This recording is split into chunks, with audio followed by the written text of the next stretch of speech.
آج ہم اس موضوع کو اپنی گفتگو کا مرکز بنائیں گے جو پچھلے 206 برس سے اہل ایمان اور ملحدین کے مابین تنازع کی وجہ بنا ہوا ہے، یعنی نظریہ ارتقاء، اور دیکھیں گے کہ کیا نظریہ ارتقاء اسلام سے متصادم ہے یا اسلام تخلیق کی وضاحت کے ارتقائی مراحل سے گزر رہا ہے۔ کیا سام بن نوح سے چلنے والے مذاہب کا نظریہ تخلیق قدیم یونانی فلسفیوں سے ماخوذ ہے؟ اگر خدا کی تخلیق کامل ہے تو بچے معذور کیوں پیدا ہوتے ہیں؟ کیا زمین واقعی 6 دنوں میں تخلیق ہوئی یا اربوں برس کا ارتقائی عمل اس کی تشکیل کا ذمہ دار ہے؟ اور اگر انسانی فکر اور انسانی معاشرہ ارتقائی مراحل سے گزر سکتے ہیں تو انسانی جسم کیوں نہیں؟ یہی بحث ہمارے آج کے پروگرام کا موضوع گفتگو ہے۔ غامدی صاحب، انسان اور زمین کی تخلیق کا اسلامی نقطہ نظر کیا ہے؟ قرآن مجید اصلاً تو اس کو موضوع نہیں بناتا۔ اس کی وجہ یہ ہے کہ قرآن ہدایت کی کتاب ہے اور وہ آپ کی موت کے مسئلے کو اصلاً اپنا موضوع بنا کر گفتگو کرتا ہے، لیکن وہ اللہ کی کتاب ہے، اس وجہ سے استدلال کے موقعوں پر ضمنی طور پہ بعض چیزوں کا ذکر آ جاتا ہے۔ چنانچہ کائنات کی تخلیق کے بارے میں بھی قرآن مجید نے بعض باتیں بالاجمال بیان کر دی ہیں، کیونکہ یہ اس کا اصل موضوع نہیں ہے، اس وجہ سے ایسا تو نہیں کہ بڑی تفصیلات کی گئی ہوں، لیکن اجمال کے ساتھ بعض باتوں کو اس نے بیان کر دی ہے۔ مثال کے طور پر یہ بات بیان کر دی ہے کہ کائنات اگرچہ اللہ تعالیٰ کے کلمہ کن سے وجود میں آئی ہے، لیکن یہ مختلف مراحل سے گزر کر یہاں تک پہنچی ہے۔ چنانچہ اس کو بیان کیا ہے کہ ہم نے زمین و آسمان کو 6 ادوار میں تخلیق کیا۔ قرآن میں اس کے لیے یوم کا لفظ آتا ہے، جس سے لوگ غلط فہمی میں مبتلا ہو جاتے ہیں۔ قرآن نے خود دوسری جگہ وضاحت کر دی ہے کہ اللہ تعالیٰ کے ایام اور تمہارے ایام میں بہت فرق ہے۔ تمہارے ایام تو 24 گھنٹے کے ہوتے ہیں، لیکن اللہ تعالیٰ کے ہاں ایام بعض اوقات 50 ہزار سال کے بھی ہوتے ہیں۔ چنانچہ فرشتوں کے بارے میں یہ بتایا ہے کہ وہ ایک ایسے دن میں اللہ کے حضور پہنچتے ہیں جو 50,000 سال کے برابر ہوتا ہے۔ تو اس سے یہ اندازہ کیا جا سکتا ہے کہ اصل میں یہ 6 ادوار ہیں جن میں اللہ تعالیٰ یہ کہتے ہیں کہ ہم نے کائنات کی تخلیق کی ہے۔ یہ بات بھی قرآن مجید نے بتا دی ہے کہ جو موجودہ تخلیقی عمل ہے یہ جب شروع ہوا ہے تو اس وقت کان عرشہ علی الماء، یعنی پانی ہی پانی تھا، زندگی کی ابتدا وہاں سے ہوئی ہے۔ اسی طریقے سے یہ بات بھی بتا دی ہے کہ انسان کی تخلیق 2 مراحل میں ہوئی ہے۔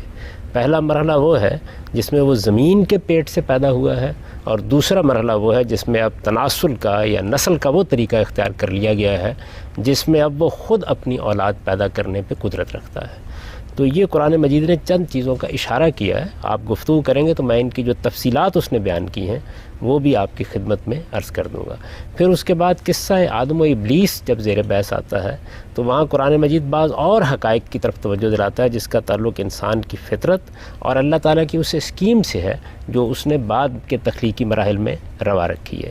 اسی طرح سے انسانی فکر میں جو تغیرات اور تبدیلیاں آتی ہیں اور جو تمدن میں تغیرات اور تبدیلیاں آتی ہیں ان کو بھی قرآن نے جگہ جگہ موضوع بنایا ہے اور یہ بتایا ہے کہ ان کی کیا نوعیت ہے۔ میں نے اس وقت اس کی تفصیل اس لیے نہیں کی کہ ہم ایک تمہید کے طور پر یہ بات کر رہے ہیں، جب بات آگے بڑھے گی تو پھر اس کی بہت سی تفصیلات میں عرض آپ نے بھی کہا کہ کائنات کی تخلیق سے قبل پانی ہی پانی تھا۔ قرآن مجید میں بھی یہ آتا ہے کہ آسمان اور زمین کی تخلیق سے قبل خدا کا عرش پانی پر تھا۔ تو غامدی صاحب، عام عقل میں یہ بات سمجھ نہیں آتی کہ وہ پانی کس چیز پر کھڑا تھا پھر؟ نہیں، دیکھیے بات یہ ہے کہ یہ بیان نہیں کیا گیا کہ کائنات کی تخلیق سے پہلے ایسے تھا۔ یہ بیان کیا گیا ہے کہ یہ جو زمین کے اوپر تخلیقی عمل شروع ہوا ہے جس میں زندگی پیدا ہوئی ہے، اس وقت اللہ تعالیٰ کی حکومت پانی پر قائم تھی۔ یعنی یہ اس زمین کا ذکر ہے جس زمین پر ہم بیٹھے ہوئے ہیں۔ قرآن مجید آسمانوں کی تخلیق کا ذکر الگ پیرائے میں کرتا ہے، زمین پر پیدا ہونے والی زندگی کو الگ طریقے سے بیان کرتا ہے، اور پھر یہ بھی بتاتا ہے کہ اس میں کتنی مدت صرف ہوئی ہے۔ مثال کے طور پر وہ یہ کہتا ہے کہ جو بنیادی ڈھانچہ ہے زمین و آسمان کا وہ 2 دن میں وجود پذیر ہو گیا، یا 2 ادوار میں آپ کہہ لیجئے وجود پذیر ہو گیا۔ پھر اس کے بعد یہ بتاتا ہے کہ اس میں پھر 4 دن میں زندگی کی یہ صورتیں پیدا ہوئی ہیں جو آج ہم زمین پر دیکھتے ہیں۔ یعنی زمین میں اللہ تعالیٰ نے جو برکتیں رکھی ہیں، جو تنوع رکھا ہے، جس طرح زندگی جہاں نمودار ہوئی ہے، جن مراحل سے گزری ہے، تو اس کے معنی یہ ہے کہ جو مجموعی تخلیق ہے اس سے کم و بیش دگنا عرصہ لگا ہے کہ جس میں جا کر یہ پایۂ تکمیل کو پہنچی ہے۔ تو غامدی صاحب، کیا خدا کن کہہ کر چشم زدن میں زمین و آسمان کو تخلیق نہیں کر سکتا تھا؟ کیا خدا کو بھی 6 دن لگ گئے زمین و آسمان بنانے میں؟ دیکھیے بات یہ ہے کہ اللہ تعالیٰ جب کسی چیز کو اہتمام کے ساتھ کرتے ہیں تو وہ اس کو ہمیشہ مختلف ادوار سے گزار کر پائے تکمیل کو پہنچتے ہیں۔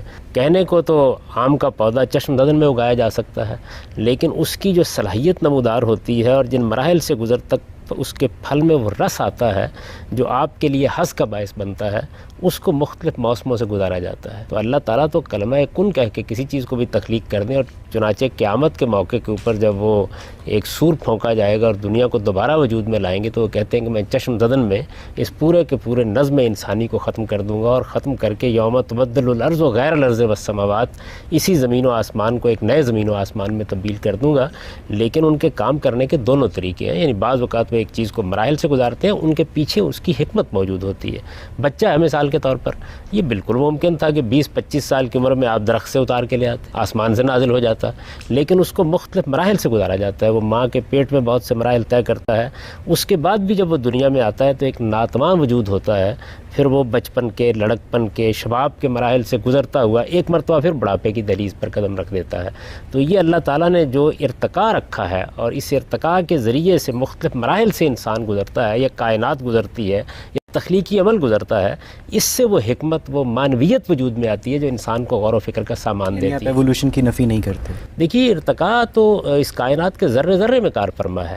نوعیت ارتقاء کیا ہے یہ زیر بحث ہے۔ یعنی ایک ارتقاء کا وہ تصور ہے جو ڈارون نے پیش کیا، یا ارتقاء پسند مفکرین عام طور پر جس کی دعوت دیتے اور تبلیغ کرتے ہیں، اور جس کا سادہ الفاظ میں نقشہ یہ ہے کہ ابتدائی لحمی سالموں سے خلیہ وجود میں آیا ہے، اور پھر اس سادہ تخلیق نے آہستہ آہستہ جاندار تخلیقات کی صورت اختیار کر لیا، اور اس میں بھی پہلے چھپکلی نما کچھ جانور وجود میں آئے ہیں، پھر اس کے بعد پانی کے جانور وجود پذیر ہوئے ہیں، پھر اس کے بعد پرندوں کی ایک دنیا آتی ہے۔ یہ جو تصور ہے، اس تصور کی کوئی بنیاد نہیں ہے، لیکن قرآن مجید بجائے خود انواع میں ارتقاء کا ایک تصور پیش کرتا ہے۔ ارتقاء اور چیز ہے، ارتقاء تو دیکھیے نا کہ یہ بچے کی تخلیق میں بھی ہو رہا ہے، لیکن یہ انسان ہے جس کا جرثومہ ہے، یہ انسان ہے جس سے جنین بنا ہے، یہ انسان ہے کہ جس نے مختلف مراحل طے کیے ہیں، یہ انسان ہے جو بچپن، لڑکپن اور حرم و شیب کے مراحل سے گزرتا ہے۔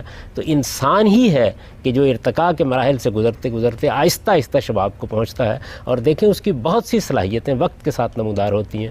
مثال کے طور پر جنسی جبلت 15-16 سال کی عمر سے پہلے نمودار نہیں ہوتی، شعور کے بعض مراحل اس سے پہلے طے نہیں ہوتے، اس طرح کی بہت سی چیزیں۔ اس کا ایک پہلو وہ ہے جو غیر شعوری ہوتا ہے، یعنی فرائڈ جو بات کہتا ہے وہ یہ ہے کہ وہ ایک غیر شعوری احساس ہے۔ ظاہر ہے کہ وہ اندر تو موجود ہے، لیکن اس کا ظہور پذیر ہونا انسان کے شعوری عمل کے ذریعے سے اس میں ایک وقت لگتا ہے۔ تو اس طرح کی بہت سی چیزیں ہیں کہ جو وقت کے ساتھ طے ہوتی ہیں۔ جو تو میں نے عرض کیا نا کہ جب بچہ پیدا ہوتا ہے تو پورا انسان ہوتا ہے، بہت سی چیزوں کو شناخت کر رہا ہوتا ہے، بلکہ اب تو یہاں تک کہ جدید نفسیات پہنچ گئی ہے کہ وہ یہ کہتے ہیں کہ بچہ اپنے اس عمل سے بھی واقف ہوتا ہے جب وہ ماں کے پیٹ سے باہر آ رہا ہوتا ہے۔ نظریہ ارتقاء کے جو حامی افراد ہیں وہ یہ بھی کہتے ہیں کہ جو انسان ہے، ہومو سیپینس ہے، اور جو ایپس ہیں، ان کا جو تولیدی نظام ہے، ان کے جو دانتوں کی ساخت ہے، ان کے جو دماغی ساخت ہے، یہاں تک کہ ان کے جو ڈی این اے پیٹرن ہے وہ 98% تک یکساں ہے۔ تو گاندھی صاحب صرف 2% تبدیلیوں کی وجہ سے انسان وجود میں آیا۔ اگر یہ ساری مخلوقات علیحدہ علیحدہ پیدا کی گئی ہیں تو کیا خدا ہر مخلوق میں ایک ڈفرینٹ فزیولوجی کریٹ نہیں کر سکتا تھا تاکہ یہ کنفیوژن ہی نہ پیدا ہوتا؟ نہیں، دیکھیے بات یہ ہے کہ خدا اس دنیا کو جب بناتا ہے تو اس کے اندر اتنا تنوع، اتنی جدت، اتنا حسن، اور پھر ایسی مشابہتیں رکھ دیتا ہے کہ جو ایک خالق کی نشاندہی کر رہی ہوتی ہیں۔ یہ تو انسان کا زاویہ نظر ہے، وہ چاہے تو ان مشابہتوں کے نتیجے میں اپنے آپ کو تردد میں مبتلا کر لے، اور چاہے تو ان کے اندر خالق کائنات کی ایک ذات کو کار فرما دیکھ لے۔ یعنی یہ تو زاویہ نظر ہے۔ ڈارون کے ارتقاء کے تصور نے اب بہت سے اور مراحل بھی طے کر لیے ہیں۔ جہاں ڈارون اس کو چھوڑ کر گیا تھا، ماہرین حیاتیات اب وہاں نہیں کھڑے، اس کے بعد انہوں نے اس کی مشکلات کو حل کرنے کے لیے بہت سے دوسرے نظریات بھی پیش کیے۔ جست کا ایک تصور پیش کیا گیا، اسی طرح سے فطری انتخاب کے بعض مراحل کو اور طریقوں سے ایکسپلین کرنے، لیکن کسی نے ایوولوشن کو ریجیکٹ نہیں کیا۔ دیکھیے بات یہ کہ ایسے لوگ بھی ہیں جو اس کا انکار کر رہے ہیں، لیکن اس کے حق میں ادنا درجے کا کوئی ایویڈنس بھی دریافت نہیں ہو سکا۔ میں تو کہتا ہوں کہ ڈارون کا نظریہ ارتقاء، یا جو کچھ بھی اب ارتقاء کے نظریات موجود ہیں اور جن میں اس طریقے سے ایک واحد خلیے سے کائنات کو وجود پذیر ہوتے دکھایا گیا ہے، وہ سائنس فکشن سے زیادہ کوئی حیثیت نہیں رکھتا۔ صاحب بات یہ ہے کہ جو کوئی بھی اسٹیبلش سائنٹیفک جرنل ہے اس میں آج تک کوئی ایسا پیپر پبلش نہیں ہوا جو ایوولوشن کی نفی کرتا ہو، یعنی تمام تر Harvard university, MIT university, Cambridge, Oxford, یہاں ان ساری یونیورسٹیز میں نظریہ ارتقاء کو انڈر گریجویٹ کورسز میں پڑھایا جاتا ہے، اور انڈر گریجویٹ کورسز میں صرف وہی کورسز پڑھائے جاتے ہیں جو اسٹیبلش سائنٹیفک فیکٹس ہوتے ہیں. جو تھیوریز ہوتی ہیں جو کنٹروورشل ہوتی ہیں وہ ماسٹرز لیول پر یا PhD لیولز پہ پڑھائی جاتی ہیں. یہی تو سائنس کا المیہ ہے کہ ایک ایسی چیز جو اپنے پاس ادنا درجے کا کوئی ثبوت بھی فراہم نہیں کر سکی، جس کی بار بار فاسلز کے ریکارڈ نے تردید کی ہے، جس کے بارے میں جو افسانے تراشے گئے وہ آخر میں افسانے ثابت ہو گئے، جس میں جعل سازی تک کا ارتکاب کیا بعض موقعوں کے اوپر، اس کو ایک سائنسی حقیقت بنا کے پیش کرنے کی جسارت کی جائے. فاسلز کا ریکارڈ ارتقاء کی نفی کیسے کرتا ہے؟ بتایا گیا کہ جی فلاں دور میں یہ صورتحال ہونی چاہیے. اس کے بعد جب انظار کیا گیا تو معلوم ہوا کہ ایک ہی چیز کے فاسلز ایسے دریافت ہو گئے ہیں جو اس زمانے میں بالکل وہی صورت بتا رہے ہیں. آپ جانتے ہیں کہ گھوڑے کے معاملے میں کیا ہوا تھا، یعنی چند مشابہتوں کو تلاش کر کے ایک افسانہ تراشا جاتا ہے، ایک ہڈی کو لے کر اس کے اوپر تخیلاتی خاکہ بنایا جاتا ہے. وہ تخیلاتی خاکہ بالکل ایسے ہی ہوتا ہے جیسے آپ کے مصور بعض اوقات کسی موقع کے اوپر کوئی جرم ہو جاتا ہے تو وہ اپنے تصورات سے بناتے ہیں. اس طرح کے تصوراتی خاکے بنا کر سائنس کی کتابوں میں اس طرح بیان کر دیے جاتے ہیں جیسی ایک حقیقت ہے. دیکھیے بات یہ ایک بڑی سادہ بات ہے، مشابہتیں موجود ہیں، ان مشابہتوں کو ایکسپلین کرنا تھا، یہ صورت تھی. اس سے یہ دھوکہ ہوا کہ غالباً یہ ایک سے دوسری چیز پھوٹتی چلی آ رہی ہے. اب ہونا کیا چاہیے تھا؟ ہونا یہ چاہیے تھا کہ اگر یہ فی الواقع ایسا ہی تھا تو جس طریقے سے دنیا کے اندر تمام انواع اپنی کامل شکل میں ہزاروں لاکھوں کی تعداد میں موجود ہیں، وہ ارتقاء کے مختلف مراحل سے گزرتی ہوئی بھی لاکھوں کی تعداد میں موجود ہوتی. یعنی اس کو کسی حال میں بھی نہیں روکا جا سکتا. ارتقاء کا نظریہ اپنے تصور میں یہ چاہتا ہے کہ جس طریقے سے کامل چیزیں موجود ہوں اسی طریقے سے مختلف مراحل سے گزرتی ہوئی ناقص چیزیں بھی موجود ہوں. تو گاندھی صاحب ڈائنوسار ایکسٹنکٹ ہو گیا، ناقص چیزیں تھیں جو اپنے آپ کو ماحول کے مطابق اڈاپٹ نہیں کر سکتے. ڈائنوسار چھوٹی گردن والے جو زرافے تھے وہ بھی ایکسٹنکٹ ہو گئے اور لمبی گردن والے زرافے کوئی ناقص چیز نہیں تھی.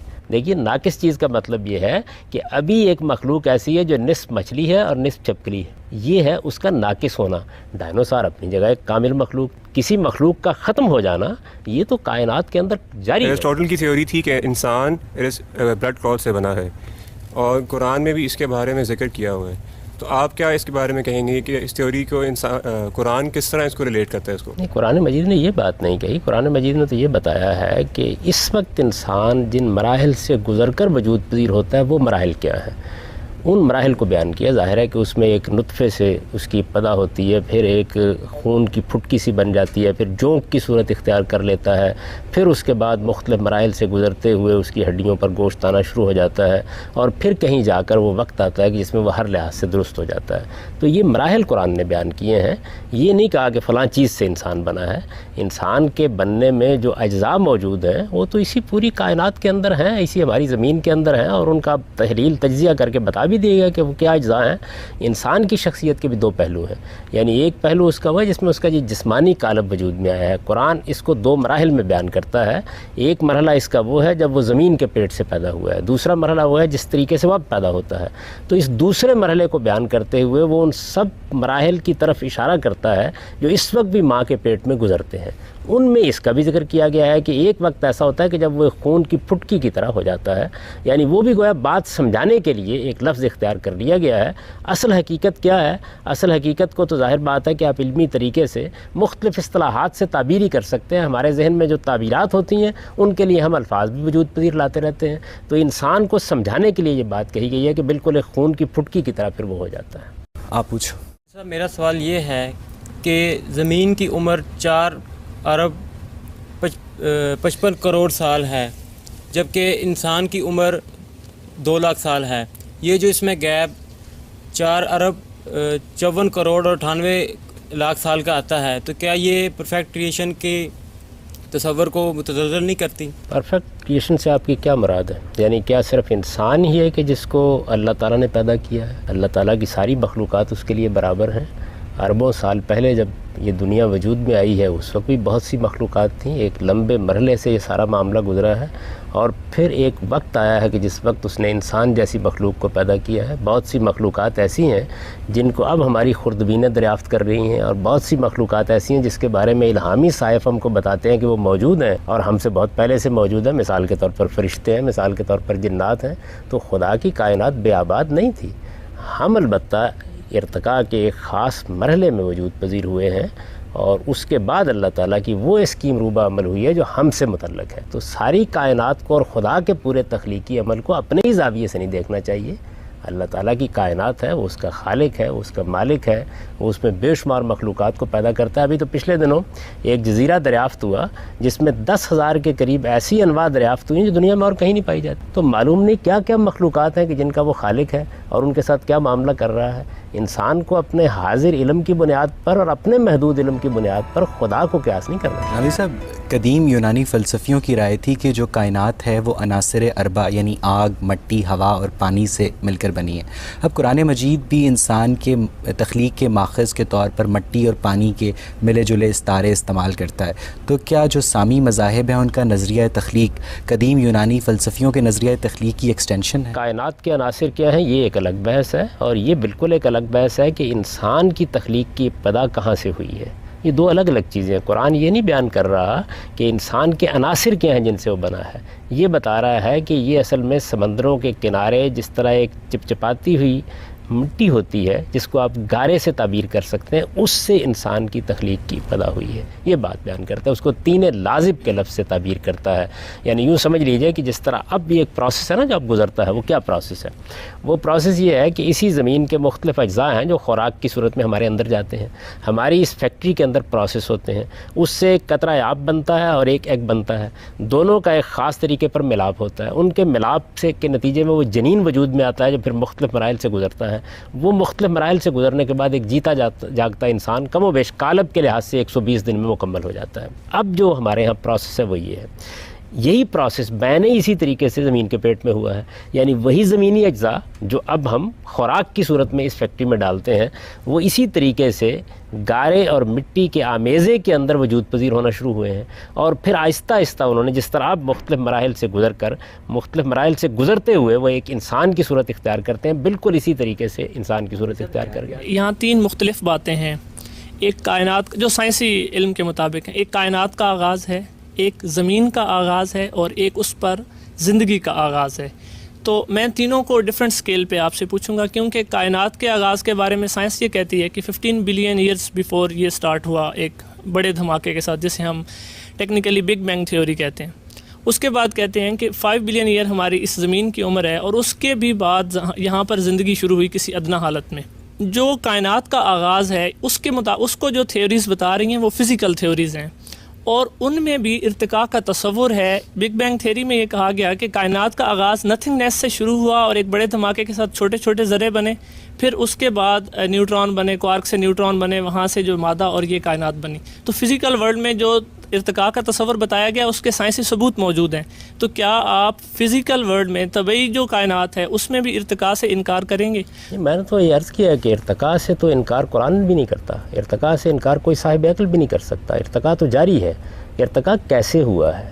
ایک تصور وہ ہے جو ڈارون نے پیش کیا، اور ایک تصور وہ ہے جو قرآن مجید پیش کرتا ہے۔ یعنی ارتقاء تو اس وقت بھی ہوتا ہے، میں نے تو اس کی مثال دی آپ کو کہ ایسا نہیں ہوتا کہ 25-30 سال کا ایک نوجوان آسمان سے نازل ہو جاتا ہے، اب بھی مختلف مراحل سے گزرتا ہے انسان، اس کے بعد وجود پذیر ہوتا ہے۔ سوال یہ ہے کہ اس کا صحیح تصور کیا ہے؟ تو میں نے یہ عرض کیا کہ قرآن مجید یہ بتاتا ہے کہ انسان کی تخلیق 2 مراحل میں ہوئی ہے۔ پہلا مرحلہ وہ ہے کہ جس کے اندر یہ زمین کا پیٹ ہی اس کے لیے ماں کا پیٹ بنا ہے، اور اس کے اندر ہی وہ ترکیب پیدا ہوئی ہے کہ جس کے نتیجے میں وہ مراحل گزرے ہیں جو اس وقت گزرتے ہیں۔ اس وقت کس طرح سے انسان پیدا ہوتا ہے؟ یعنی ایک فیکٹری ہے نا جو اللہ تعالیٰ نے اندر لگا دی ہے، اس کے اندر وہی اجزاء جاتے ہیں جو خوراک کے ذریعے سے ہم اپنے جسم میں داخل کرتے ہیں، انہی کے اندر وہ سارا کیمیاوی عمل ہوتا ہے جس کے نتیجے میں وہ قطرہ آب وجود میں آتا ہے جس سے انسانی تخلیق کی ابتدا ہوتی ہے۔ یہ عمل جو اس وقت اسی مٹی کے اندر پیدا ہونے والی چیزوں کو کھانے اور پینے سے یہ عمل سارا کا سارا وجود پذیر ہو جاتا ہے، یہ عمل مٹی کے پیٹ میں کیوں نہیں ہو سکتا؟ زمین کے پیٹ میں کیوں نہیں ہو سکتا؟ یہ گارے کے اندر کیوں نہیں ہو سکتا؟ یہی عمل ہے جو اس جگہ ہوا ہے، یعنی ایک ہی عمل ہے۔ یوں سمجھ لیجئے کہ اب وہ ماں کے پیٹ میں ہو رہا ہے، اس وقت زمین کے پیٹ میں ہو گیا ہے، اس وقت بھی ارتقاء کے مراحل سے گزرتا ہے، اب بھی ارتقاء کے مراحل سے گزرا ہے، لیکن ارتقاء کا یہ تصور اس تصور سے بالکل مختلف ہے جو عام طور پر ہمارے ہاں سائنس کی کتابوں میں لکھا ہوا آپ کو ملتا ہے۔ اس کی حیثیت یقین کیجئے بالکل سائنس فکشن کی ہے، یعنی اس کے حق میں کوئی ایک ثبوت بھی آج تک فراہم نہیں ہو سکا، لیکن چونکہ وہ عقیدہ بن چکا ہے، اس کے ساتھ الہاد کا پورا تصور وابستہ ہو چکا ہے، اور بہت سے لوگ ایسے ہیں کہ جو جذباتی وابستگی رکھتے ہیں اس کے ساتھ، اس وجہ سے اس کے خلاف بڑے سے بڑا ایویڈنس بھی جب سامنے آ جاتا ہے تو اس کو قبول کرنے اور اس درجے میں اس کو بیان کرنے کے لیے تیار نہیں ہوتے. لیکن اگر اب آپ اس کا مطالعہ کریں تو آپ کے سامنے یہ چیزیں آ جائیں گی کہ کتنے تصورات قائم کیے گئے، کتنے تخیلاتی گروندے بنائے گئے، کس کس طرح کے خیالی نقشے لوگوں کے سامنے رکھے گئے، اور اس کے بعد ایک ہڈی کے اوپر معلوم نہیں کیا کیا کائنات تعمیر کی گئی، اور بعد میں معلوم ہوا کہ بالکل افسانہ تھا، اس کی کوئی حقیقت نہیں تھی. اس وقت تک فاسلز کا جتنا ریکارڈ دستیاب ہے، جب ہم بیٹھے ہوئے گفتگو کر رہے ہیں، ادنا درجے میں بھی کسی درمیانی مخلوق کا کوئی تصور سامنے نہیں آیا، جبکہ عقل کہتی ہے اور منطق کہتی ہے کہ اگر یہ عمل ہوا ہے تو ہزاروں کی تعداد نہیں، لاکھوں کی تعداد میں فاسلز ہونے چاہیے. آپ نے انسان کے بننے کے ڈفرینٹ مرحلے بیان کیے، جو کہ قرآن پاک میں سورہ مومنون کی آیت نمبر 13 میں آتا ہے کہ اللہ تعالیٰ نے نطفے سے لوتھڑا، لوتھڑے سے بوٹی، اور پھر بوٹی سے ہڈیاں بنائیں اور پھر ان ہڈیوں پر گوشت چڑھایا. پر دوسری طرف سائنس ہمیں یہ بات ثابت کر کے بتاتا ہے کہ ہڈیاں اور گوشت باری باری نہیں بلکہ میزوڈرم سے ایک ساتھ بننا سٹارٹ ہوتے ہیں. تو آپ اس پوائنٹ پر مذہب کو کس طرح سے ڈیفینڈ کریں گے؟ نہیں، دیکھیے بات یہ قرآن مجید وہاں یہ نہیں بیان کر رہا کہ یہ کس ترتیب کے ساتھ وجود میں آتے ہیں، وہ یہ بتا رہا ہے کہ یہ سارا عمل کس طریقے سے ہوتا ہے. یعنی یہ مقصود نہیں ہے وہاں بیان کرنا کہ آپ کو سائنسی طریقے سے یہ بتانا ہے کہ دیکھیے یہ چیز بن گئی ہے، پھر اس میں یہ چیز بن گئی ہے. اللہ تعالیٰ اپنی قدرت کو بیان کر رہے ہیں کہ تم دیکھتے ہو کس طرح ہڈیوں کے اوپر گوشت چڑھ جاتا ہے، تم دیکھتے ہو کس طرح ایک معمولی سی خون کی پھٹکی ہوتی ہے اور کن مراحل سے گزر کے کہاں تک پہنچ جاتی ہے، ایک قطرہ آب ہوتا ہے اور کن مراحل سے گزرتا ہے. اس کو بیان سر ابھی آپ نے کہا کہ سائنس، آپ کی بات سے میں یہ مطلب لے لوں کہ سائنس اور ریلیجن یا مذہب جو ہے آپس میں کانٹراڈکٹ نہیں کر رہے. سائنس اور مذہب یہی ایک ہی بات کر رہے ہیں کہ ٹھیک ہے انسان ان مرحلوں سے گزر کے وجود میں آیا ہے. تو کیا سائنس کی جو ایولیوشن کی تھیوری ہے پھر وہ سچ نہیں ہو جاتی کہ اگر یہ بات یہ ہے کہ یہ دو الگ الگ باتیں ہیں. اس وقت انسان جن مراحل سے گزرتا ہے اس کو تو کسی وقت بھی دیکھا جا سکتا ہے، وہ تو بالکل ایک تجربے اور مشاہدے کی چیز ہے. آپ جب چاہیں اس کے مختلف مراحل کا مشاہدہ کر لیں، اس کا تجربہ کر لیں، آپ جب چاہیں لوگوں کو دکھا دیں وہ سارے کے سارے مراحل. وہ تو بلکہ لوگ حیران ہیں اس بات کے اوپر کہ قرآن مجید میں ایک امی کی زبان سے یہ کلام صادر ہوا اور اس میں کس قدر صحیح طریقے سے یہ سارے کے سارے مراحل بیان کر دیے گئے ہیں. یعنی بالکل ٹھیک ترتیب کے ساتھ بیان ہو گئے ہیں، جس طرح کی ترتیب، جس طرح کی ترکیب اس وقت ہم دیکھتے ہیں. یہ تو مشاہدے کی چیز ہے. اس سے پہلے انسان کے اوپر کیا مراحل گزرے ہیں، اس کے بارے میں جو بات کہی جا رہی ہے اس کا تعلق مشاہدے سے نہیں ہے، اس کا تعلق قیاسات سے ہے. اور وہ قیاسات نظریہ ارتقاء کے عنوان کے تحت لوگوں نے بیان کیے، ان کو لوگوں کے سامنے پیش کیا، دعویٰ کیا کہ اس کے اندر کوئی حقیقت ہو سکتی ہے، یہ تمنا ظاہر کی کہ مستقبل میں اس کے لیے ایویڈنس میسر آ جائے گا، لیکن بدقسمتی سے ایسا نہیں ہو سکا. اب یہ ارتقاء کا نظریہ ایک عقیدہ بن چکا ہے. جس طریقے سے مذہبیات میں عقیدے ہوتے ہیں، بالکل اسی طرح سائنس میں بھی بدقسمتی سے عقیدے پیدا ہو جاتے ہیں. تو ایک نظریے کو حقیقت کی طرف کے طریقے پہ پیش کرنے کا عمومی رجحان پیدا ہو گیا ہے. دراحال ہے کہ ایسا نہیں ہے. ابھی تک وہ ایک فکشن ہے، اس کے پیچھے جو ایویڈنس چاہیے وہ کسی درجے میں بھی میسر نہیں ہو سکا. جتنی باتیں کہی گئیں سب کی سب وقت کے ساتھ غلط ثابت ہو گئی. اگر سر اس طرح ہم مذہب ہمیں آپ کے کہنے کے مطابق مذہب ہمیں ہمیشہ صحیح بتا رہا ہے، اور پھر سائنس کو ہم پڑھتے کیوں ہیں؟ ہمیں سائنس کی ضرورت پھر کیا ہے؟ اگر مذہب ہمیں ایک چیز صاف بتا رہا ہے، ہمیں بیان کی جا رہی ہے، تو ہم صرف مذہبی کو فالو کر لیں. ہمیں ہمارا شعور، ہمارا ذہن، ہمارا دماغ، ہمیں اس کی پھر ضرورت نہیں ہے. نہیں، دیکھیے یہ دو بالکل الگ الگ باتیں ہیں. میں نے تو ابتدائی سوال جب انہوں نے کیا تھا اس وقت یہ عرض کر دیا تھا کہ یہ مذہب کا موضوع نہیں ہے. مذہب کا موضوع ہماری موت کا مسئلہ ہے. موت آنے والی ہے، اس کے بعد کیا ہونے والا ہے، اللہ تعالیٰ نے یہ دنیا کیوں بنائی ہے، اس کی کیا اسکیم اس میں پیش نظر ہے، یہاں کی تکلیفوں میں اور یہاں کے غموں میں اور یہاں کے دکھوں میں کیا حکمت ہے جو خدا نے رکھی ہوئی ہے. ہمارے اوپر جو کچھ گزر رہی ہے اس میں ہم کس امتحان سے دوچار کر دیے گئے ہیں، اس میں کامیابی کا راستہ کہاں سے ملے گا، اللہ تعالیٰ اگلی دنیا میں کیا معاملہ کرنے والے ہیں. یہ مذہب کا موضوع ہے. مذہب سائنس بتانے کے لیے نہیں آیا. آپ چارپائی کیسے بنائیں، آپ ایٹم بم کیسے بنائیں، آپ کسی مریض کا علاج کیسے کریں، یہ مذہب کا موضوع نہیں ہے. مذہب آپ کو انجینئرنگ سکھانے کے لیے نہیں آیا، آپ کو طب سکھانے کے لیے نہیں آیا. سائنسی علوم انسان کی ضرورت ہے، ان کو سیکھنا بھی ہے، ان کو پڑھنا بھی ہے، جاننا بھی ہے. ان کے ذریعے سے علم کی نئی دنیایں دریافت ہوتی ہیں، ان کے ذریعے سے تہذیب آگے ترقی کرتی ہے. مذہب کا موضوع اور ہے اور سائنس کا موضوع اور ہے. البتہ کہیں کہیں اللہ تعالیٰ جب اپنی ذات کا تعارف کرا رہے ہوتے ہیں، اپنی قدرت بیان کر رہے ہوتے ہیں، اپنی حکمت بیان کر کر رہے ہوتے ہیں تو بعض ایسی چیزیں بھی بیان کر دیتے ہیں جن کا تعلق سائنسی موضوعات سے بھی ہوتا ہے، وہ ضمنی طور پر زیر بحث آتی ہیں. جس طرح مثال کے طور پر میں کسی موقع کے اوپر لوگوں کو اخلاق کے بارے میں کوئی بات بتانے کے لیے بیٹھتا ہوں تو میرا موضوع تو اصل میں اخلاقی تطہیر یا اخلاقی تزکیہ، لوگوں کو اپنے نفس کو پیوریفائی کرنے کا طریقہ بتانا ہے. میں اس میں مثال کے طور پر کسی چیز کا ذکر کرتا ہوں بات سمجھانے کے لیے، اور اس میں کوئی سائنسی چیز بھی زیر بحث آ جاتی ہے. قرآن میں یہ معاملات بس اسی حد تک زیر بحث آتے ہیں. جہاں قرآن زیر بحث لے آتا ہے وہاں ظاہر ہے وہ اللہ کی کتاب ہے، اس کی بات کبھی غلط نہیں ہو سکتی.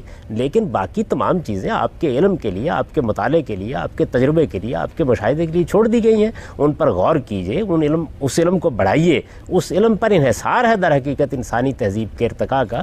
اس وجہ سے اس کی اپنی اہمیت اور غیر معمولی اہمیت ہے. میں تو یہ سمجھتا ہوں کہ مسلمانوں کو اصل میں اشتغال ہی دو علوم سے رکھنا چاہیے، اپنی آخرت کے لیے قرآن مجید سے اور اپنی دنیا کے لیے سائنسی علوم سے، طبعی علوم سے. مسلمانوں کی بدقسمتی یہ ہے کہ انہوں نے قرآن کو بھی پس پش ڈال دیا اور طبعی علوم کی بجائے ان کے ہاں زیادہ تر ذہین عناصر کا اشتغال اور توجہ ان موضوعات کی طرف ہو گئی جن کا تعلق ما بعد طبیعیات سے تھا، مثلا فلسفہ اور تصوف. جہاں تک سائنسی اور طبعی علوم کا تعلق ہے وہ ایک لمبے عرصے تک ہماری توجہات کا مرکز نہیں رہے. ہمارے انحطاط اور زوال کی وجہ یہی ہے. اس وجہ سے یہ دو بالکل الگ الگ دائرے ہیں، ان کو الگ الگ رکھنا چاہیے. کبھی کبھی ایسا ہوتا ہے کہ جیسے سائنس مذہب کے کسی معاملے پر گفتگو کر دیتی ہے، ایسے ہی کبھی کبھی ایسے ہوتا ہے کہ قرآن بھی کسی سائنسی مسئلے پر گفتگو کر دیتا ہے. وہ اپنی ضرورت کے تحت کرتا ہے. یعنی اسے مثال کے طور پر خدا کی توحید بیان کرنی ہے، آخرت کا تصور واضح کرنا ہے، اللہ تعالیٰ کی انفس و آفاق میں نشانیوں کو بیان کرنا ہے، اس میں کہیں ضمناً کسی چیز کا ذکر آ جاتا ہے. قرآن کا یہ اعجاز ہے، غیر معمولی بات ہے. یہ آج سے 200 سال پہلے کی کتاب آپ اٹھا کے دیکھیں، بے شمار باتیں آپ کو مزے کا خیز نظر آ جائیں گی. ایک امی کی پیش کردہ کتاب ہے، 14 صدیاں کم و بیش اس پر گزر چکی ہیں. ایک حرف بھی ایسا نہیں ہے کہ جو اپنی جگہ سے ٹل سکا ہو. تو یہ وجہ ہے. میرا سوال یہ ہے کہ قرآن بھی بات کرتا ہے اور مراحل کی جتنے سائنسدان ہیں جنہوں نے ایوولوشن کی تھیوری پیش کی وہ بھی بات کرتے ہیں. تو کیا سائنس ایک راستہ فراہم کر رہی ہے جس سے ہم ارتقاء کا اور باقی علوم کے بارے میں جان رہے ہیں؟ تو پھر مطلب اس کا کوئی پوائنٹ ہی نہیں بنتا کہ ہم کانٹرڈکٹ کریں سائنس سے اور اسلام سے. ہم تو ایسا کر بھی نہیں رہے. ہم تو جائزہ لے رہے ہیں دونوں کا الگ الگ. یعنی یہ دیکھنے کی کوشش کر رہے ہیں کہ سائنس جو بات بیان کر رہی ہے کیا وہ حقیقت بن گئی ہے. جب حقیقت بن جاتی ہے کوئی چیز تو اس وقت اس کو سائنٹیفک فیکٹ کے طور پر پیش کرنا چاہیے. نظریہ ہوتا ہے. نظریہ اصل میں ایک مفروضہ ہے جس کا آپ جائزہ لے رہے ہوتے ہیں اور آپ یہ دیکھ رہے ہوتے ہیں کیا اس کے حق میں ہمیں کوئی ایویڈنس مل جاتا ہے. یہ بالکل درست ہے کہ علم اصل میں نظریات پیش کرنے سے بڑھتا ہے اور اس کو بڑھنا چاہیے.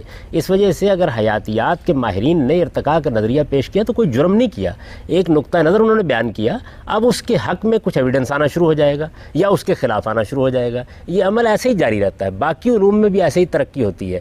بدقسمتی کیا ہوئی ہے؟ بدقسمتی یہ ہوئی ہے کہ جب اس کے خلاف شواہد آنے شروع ہو گئے تو سائنس اس کے ساتھ عقیدے کی نوعیت کی وابستگی کر کے بیٹھ گئی.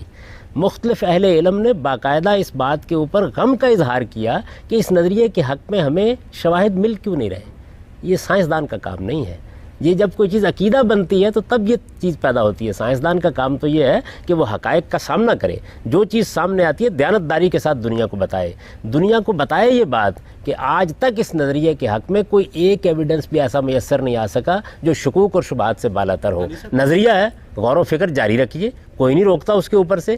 لیکن جن موضوعات پر قرآن نے کہیں کلام کر دیا ہے ان موضوعات پر قرآن کا موقف بھی جاننا چاہیے، معلوم کرنا چاہیے. اگر قرآن مجید ہم کو یہ بتاتا ہے کہ انسانی تاریخ کیسے شروع ہوئی ہے، اگر وہ یہ بتاتا ہے کہ آدم علیہ السلام سے دنیا کو ہدایت کیسے ملنا شروع ہوئی ہے، تو یہ قرآن کا موضوع ہے. قرآن نے اس کو جب موضوع بنا لیا ہے تو اس کو بھی جانیں گے اور علم جو کچھ کہتا ہے اس کو بھی سنیں گے. اور اس کے بعد اس بات کا کوئی امکان نہیں ہے کہ خدا کی بنائی ہوئی کائنات میں اور خدا کی کہی ہوئی بات میں کوئی تضاد ثابت ہو جائے. اس کا کوئی امکان نہیں. صاحب، آپ ماہرین بشریات اور حیاتیاتی سائنسدانوں پہ کیا شعوری طور پر بددیانتی کا الزام لگا رہے ہیں؟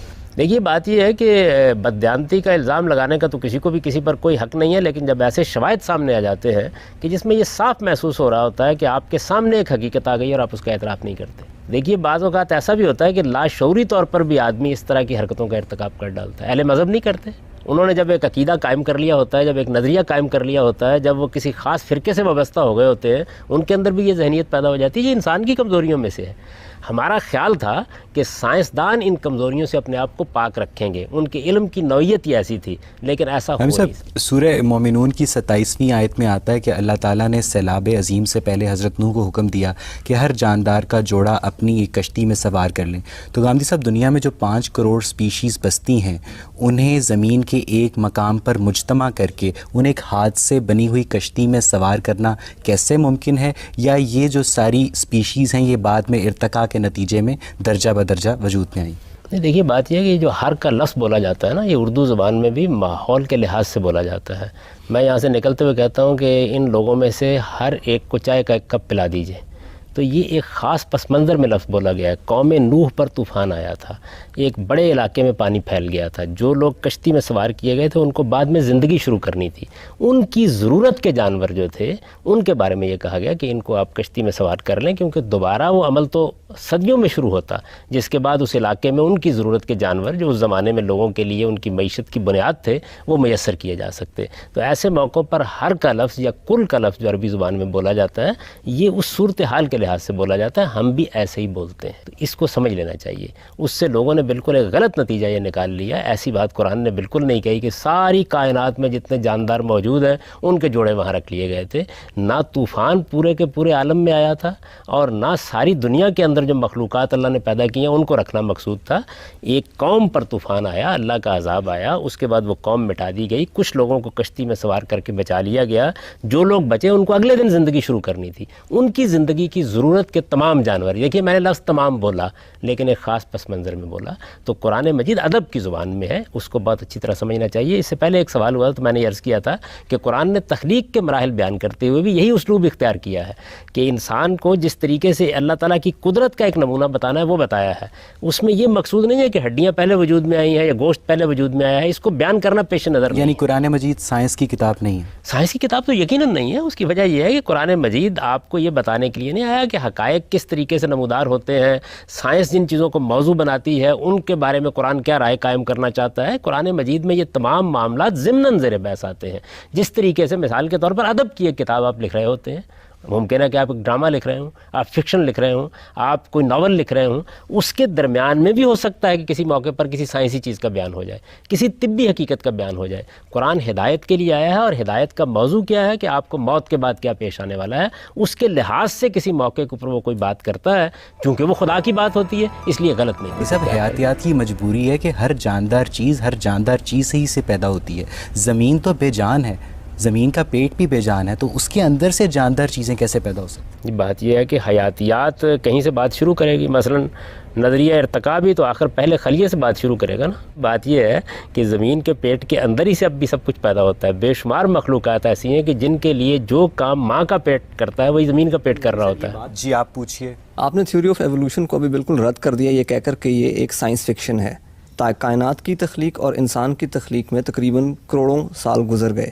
انسان کو یہ تھیوری پیش کی ہوئی ابھی 200 سال گزرے ہیں، جس کے اوپر ابھی تحقیق جاری ہے. کیا یہ انسان کے ساتھ، انسان کی عقل کے ساتھ، انسان کی تحقیق کے ساتھ تھوڑی زیادتی نہیں ہے کہ اس کو اتنا کم وقت دیا گیا اور ایک پوری اس کی تھیوری جس پہ ریسرچ ابھی ہو رہی ہے اور ابھی اس کے لیے پروف وہ پیش کر رہا ہے انسان، اس کو بالکل اسی طرح رد کر دیا جائے؟ دیکھیے بات یہ ہے کہ اگر اس کو اسی حیثیت سے پیش کیا جاتا کہ یہ ایک نظریہ ہے، ہم اس پر تحقیق کر رہے ہیں، تو ہمارا رد عمل بھی ایسا نہ ہوتا. اس طرح پیش نہیں کیا جاتا. یعنی اس کو ایک حقیقت کے طور پر پیش کرنے کی جسارت کی جاتی ہے، ذہنوں کو اسی طریقے سے باور کرایا جاتا ہے. اس کے بعد بالکل جس طرح سے آپ اپنے تخیلاتی خاکے بناتے ہیں اسی طرح خاکے بنا دیے جاتے ہیں. اس کے بعد ان پر تخیلات کے خول پر خول چڑھائے جاتے ہیں. وہ جو ایک صاحب علم نے یہ کہا تھا کہ یہ بھی کیا تحقیق ہے کہ اس میں ٹڈے کی ٹانگ کے اوپر ہاتھی کا خول چڑھا کے پیش کر دیا جاتا ہے. تو یہ جو صورتحال ہے یہ سخت تکلیف کا باعث بنتی ہے. اس وجہ سے میں یہ عرض کر رہا ہوں کہ اس وقت تک یہی صورتحال ہے.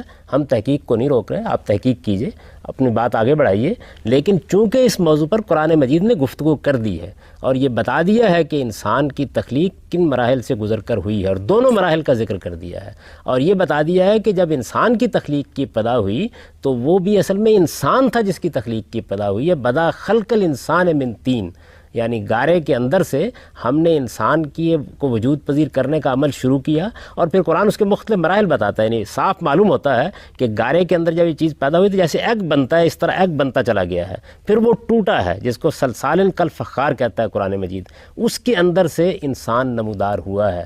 اور ظاہر بات ہے کہ اب وہ ایک ناتواں بچے کی صورت میں نمودار ہوتا ہے، اس وقت کافی بڑی عمر میں نمودار ہوا ہوگا. پھر اسی پروسیس کو انسان کے اندر رکھ دیا گیا ہے، اب وہ ایک دوسرے طریقے سے اس کو پیدا کر رہا ہے. آپ دیکھیں کہ تخلیقی پروسیس جتنے ہیں سب ان دونوں مراحل سے گزرتے ہیں. ہم نے کمپیوٹر کتنا بڑا بنایا تھا، اس کے بعد ہم اس کو آہستہ آہستہ کنڈینس کرنا شروع کر دیتے ہیں. تو اللہ تعالیٰ نے دیکھیے کتنی خوبصورتی سے اس کو بیان کیا. بدا خلق الانسان من طین، ہم نے انسان کو گارے سے بنانا شروع کیا. ثم جعل نسلہ من صلالۃ ماء مہین، پھر دوسرے مرحلے میں ہم نے اس کی نسل ایک پانی کے افشردے میں رکھ دی. پھر اس کے بعد کیا ثم سواہ، پھر ہم نے اس کا تسویہ کیا، اسے نیک سوک سے درست کیا، پھر ہم نے اس میں روح پھونکی. تو دونوں مراحل کو قرآن مجید بیان کر دیتا ہے. بالکل صحیح ہے. جب انسان کی تخلیق اس طریقے سے ہو گئی تو کیا وہیں سے سروائیول آف دا فٹسٹ کا آغاز نہیں ہوا؟ دیکھیے سروائیول آف دا فٹسٹ ایک بالکل اور چیز ہے، اور جو ڈارون کا نظریہ ارتقاء میں انتخاب فطری کا اصول ہے وہ بالکل اور چیز ہے. دنیا کے اندر ظاہر بات ہے کہ آپ اتنی صلاحیت رکھتے ہوں گے کہ زندہ رہیں تو تبھی آپ زندہ رہیں گے، بلکہ یہ تو آگے بھی نظریہ جا رہا ہے. جس نے اپنے آپ کو اخلاقی لحاظ سے توانا کیا ہے آگے بھی وہی اپنے لیے اچھی زندگی کا اہتمام کر پائے گا. یہ چیز تو رہے گی. لیکن دیکھیے بات یہ ہے کہ ارتقاء ایک لفظ ہے، ارتقاء کا تصور آپ کا کیا ہے؟ سروائیول آف دا فٹسٹ ایک لفظ ہے، ایک تعبیر ہے، اس کا آپ کا تصور کیا ہے؟ اس وقت تو جو یہ نظریہ ہے یہ خالص نسل پرستی پر جا کر منتج ہو رہا ہے. اس کے بانی تو یہ ہے کہ اصل میں جتنے انسان بھی دنیا میں پائے جاتے ہیں ان کے اندر خود برتر نسلوں کا تعین کیا جائے.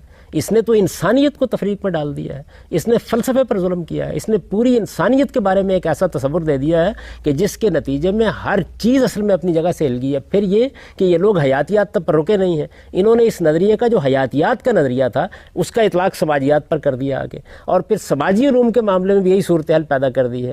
آپ دیکھیے کہ اگر سماجی علوم میں آپ مختلف سائنسز کو شامل کر لیں اور ان کے ارتقاء کے اوپر ایک نظر ڈالیں تو آپ کے سامنے کچھ اور حیرت انگیز انکشافات ہوں گے جو حیاتیات میں جس طریقے کی تبدیلیاں بتائی جا رہی ہیں اس سے بالکل مختلف ہے. لیکن ایک ذہن بن گیا ہے، ایک عقیدہ بن گیا ہے، اس کے لحاظ سے چیزیں دیکھی جاتی ہیں. اس وجہ سے ہم اس پر تنقید کر رہے ہیں.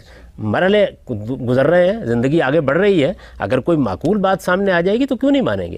ہم تو اس پیغمبر کو ماننے والے ہیں کہ جس کی طرف سے قرآن میں یہ اعلان کیا گیا ہے، رسالت میں آپ صلی اللہ علیہ وسلم سے کہا گیا کہ آپ لوگوں کو کہیے کہ میں قرآن اور تورات پیش کر رہا ہوں، اگر تمہارے پاس اہدیٰ منہما، اس سے زیادہ کوئی ہدایت کی چیز ہے تو میں اس کی پیروی کر لوں گا. تو چیز کو آنے دیجئے نا. لیکن سائنس فکشن کے درجے کی چیز ہو، کوئی ایویڈنس موجود نہ ہو، آپ تخمینوں کو پیش کر رہے ہوں، آپ وہی بات جس کو میں نے کہا کہ ٹڈے کی ٹانگ کے اوپر ہاتھی کا خول چڑھا کے پیش کر رہے ہوں اور پھر اس کو سائنسی حقیقت کے طور پر بیان کریں، اصل میں رد عمل اس کے خلاف ہوگا. بات جتنی ہے اتنی کہیے. آپ کہیے ایک نظریہ ہے، تحقیق کر رہے ہیں، ریکارڈز کا مطالعہ کر رہے ہیں، ہو سکتا ہے درست ہو. کیا اس طرح پیش کیا جاتا ہے؟ کوئی کتاب آپ اٹھا کے دیکھ لیں، بالکل ایک واقعے کے طور پر اس کو بیان کیا جا رہا ہوتا ہے ایک نظریہ، حقیقت نہیں بنا، لیکن لوگوں کو باور کرا دیا گیا ہے کہ یہ ایک سائنسی حقیقت ہے جو دریافت کر لی گئی ہے، درا حال ہے کہ اس کے حق میں ادنا درجے کا کوئی ایویڈنس بھی میسر نہیں. السلام علیکم، پروگرام گامدی میں خوش آمدید. ناظرین، پچھلے پروگرام میں ہم نے نظریہ ارتقاء سے متعلق جس بحث کا آغاز کیا تھا، آج ہم اس پہ اپنے شرکاء اور محترم جاوید احمد غامدی کے مابین گفتگو کو مزید آگے بڑھائیں گے اور دیکھیں گے کہ پچھلے ادوار کے مسلمان علماء کرام کیوں نظریہ ارتقاء کے مخالف تھے، جبکہ آج کے دور کے بعض مسلمان علماء کرام نظریہ ارتقاء کو اسلامی تعلیمات سے متصادم نہیں سمجھتے. اگر خدا نے کوئی چیز بے وجہ نہیں بنائی تو ہمارے جسم میں اپینڈکس کا کیا کام ہے؟ اگر خدا نے اپنی ہر مخلوق میں بقا کی استطاعت رکھی تھی تو کیوں ڈائناسور اور دیگر بہت ساری مخلوقات فنا ہو چکی ہیں؟ کیا عناصر زندگی میں ظہور ترتیب حادثاتی تھا یا مشیت خداوندی کا نتیجہ؟ یہی بحث ہمارے آج کے پروگرام کا موضوع گفتگو ہے. جی آپ کا سوال؟ میرا سوال یہ ہے کہ آدم اور حوا سے آگے زندگی مطلب کیسے چلی؟ کیا ان کے بچوں کے اندر شادیاں، مطلب بہن بھائیوں کی شادیاں الاؤڈ تھیں اس وقت؟ عام طور پر لوگ یہ بیان کرتے ہیں، اس کو قرآن نے موضوع نہیں بنایا، کسی صحیح روایت میں بھی کوئی بات بیان نہیں ہوئی، لیکن عام طور پر لوگ یہ خیال کرتے ہیں کہ ایک بہن کو چھوڑ کر دوسری سے شادی کر لی جاتی تھی. یہ جو رشتوں کی حرمت کا معاملہ ہے یہ انسانی تمدن کے ساتھ آگے بڑھتا رہتا ہے. یعنی اصل چیز یہ ہے کہ انسان کو خاندان دیا جائے، خاندان میں کچھ رشتے مقدس ہوں، اور ان مقدس رشتوں کے معاملے میں انسان ایک دوسرا طریقہ اختیار کرے. تو یہ چیز تمدنی ارتقاء کے ساتھ بڑھتی بھی رہی ہے، کم بھی ہوتی رہی ہے. مثال کے طور پر بنی اسرائیل کے ہاں بعض عورتوں کے ساتھ نکاح جائز تھا، ہمارے یہاں اس کو ممنوع قرار دے دیا گیا. اس کا تعلق بھی تمدن کی بڑھتی ہوئی تبدیلیوں سے ہے. تو اگر فرض کر لیجئے کہ کسی دور میں یہ طریقہ اختیار کیا گیا ہو تو کوئی قابل اعتراض چیز نہیں ہے، لیکن یہ محض ایک رائے ہے جو لوگوں نے اختیار کر رکھی ہے. نہ یہ قرآن میں بیان ہوئی ہے، نہ یہ کسی صحیح حدیث میں بیان. سر لیکن اگر قرآن میں نہیں ہوئی تو اس کے بغیر ریپروڈکشن ہو نہیں سکتی. انسیسٹ ریلیشن شپس اسلام کے اندر سختی سے منع ہے، ٹھیک ہے؟ تو کیا اس وقت اللہ نے حضرت آدم کو مطلب یہ نہیں بتایا تھا کہ یہ بعد میں منع ہوگے؟ کیا اس وقت دین اور تھا؟ بڑا اچھا سوال کیا آپ نے. ایک بات اس طرح سمجھ لیجئے کہ دین اصل میں دو چیزوں کا نام ہے، ایک ایمان اور دوسرے اخلاق. یہ جو شریعت اور قانون ہے یہ وقت کے ساتھ تبدیل ہوتا رہتا ہے اور اس کو تبدیل ہونا چاہیے. اس کی وجہ یہ ہے کہ جیسے جیسے تمدن میں تبدیلی آتی ہے تو اس کے لحاظ سے احکام میں بھی تبدیلی پیدا کی جاتی ہے. قبائلی نظام میں رشتوں کی نوعیت بالکل اور تھی. آپ دیکھیں قبائلی زندگی تھی، اس میں انسان کے لیے جینے کا کوئی راستہ اس کے سوا نہیں تھا کہ اس کی زیادہ سے زیادہ اولاد ہو. تو وہاں اس کو آپ انکریج کرتے تھے. بہت زیادہ شادیاں لوگ کرتے تھے کیونکہ 50 بیٹے اگر نہ ہو آدمی کے تو وہ عزت کی زندگی بسر نہیں کر سکتا تھا. آج آپ کے لیے 2 بچوں کو سہارنا بہت مشکل ہو جاتا ہے. تو یہ تبدیلیاں تغیر ہوتے رہے. یہی وجہ ہے کہ اللہ اپنی شریعت میں بھی تبدیلی کرتا رہا ہے. تو قرآن مجید نے اس کو بیان کر دیا کہ ایمان اور اخلاق ابدی حقیقت ہیں.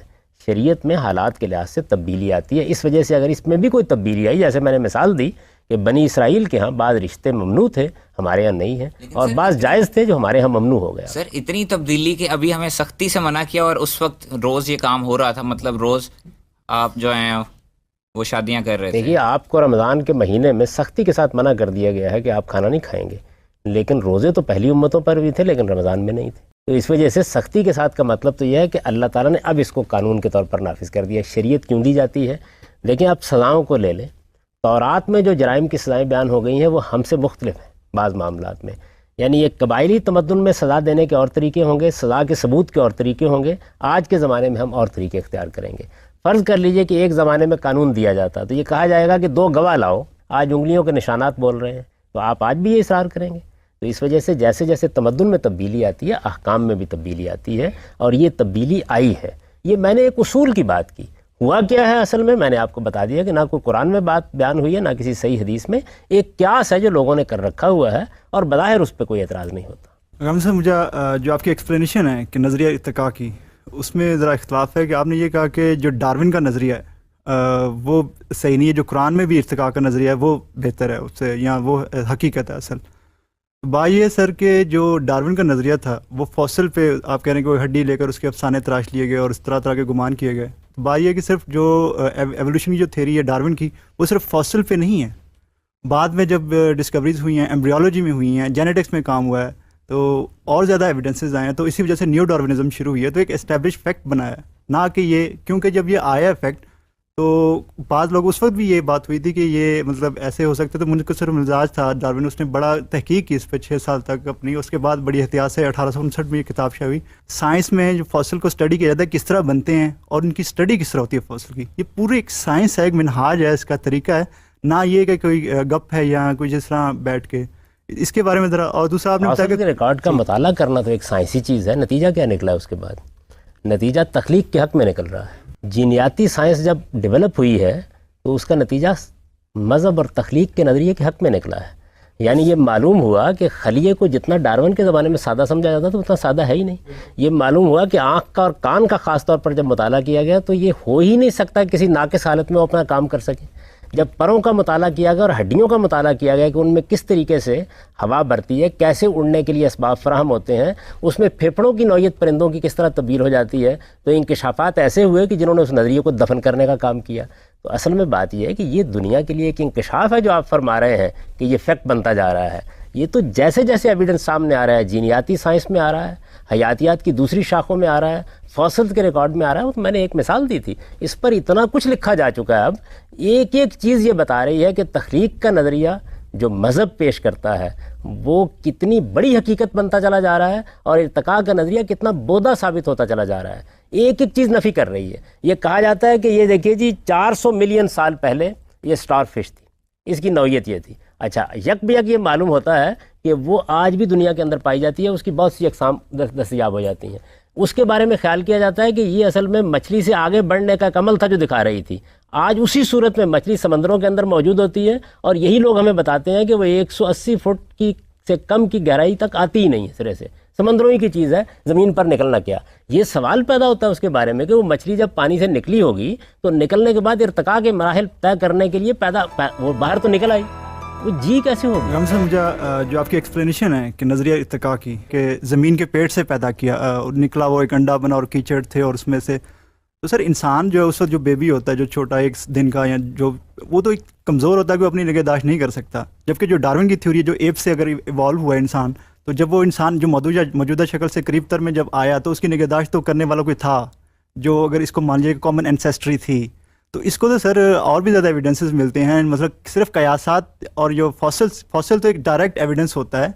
اس کے بعد جو جینز پہ جو کام کرنے والے جو زیادہ تر ریسرچر ہیں وہ کیوں ایتھیسٹ ہوتے جا رہے ہیں یا ہیں، ایک سروے بھی ہیں میڈیا میں، اور یہ ایسی بات نہیں ہے کہ کریشنزم کو سپورٹ کریے، بگ بینگ تھیوری ہے جو کریشنزم کو سپورٹ کریے، لیکن اس کے علاوہ جو باقی جو یہ علوم ہیں ان میں سر میں دعوت دوں گا کہ آپ ان تمام علوم کا مطالعہ کریں، دیکھیں انہوں نے کیا انکشافات کیے ہیں.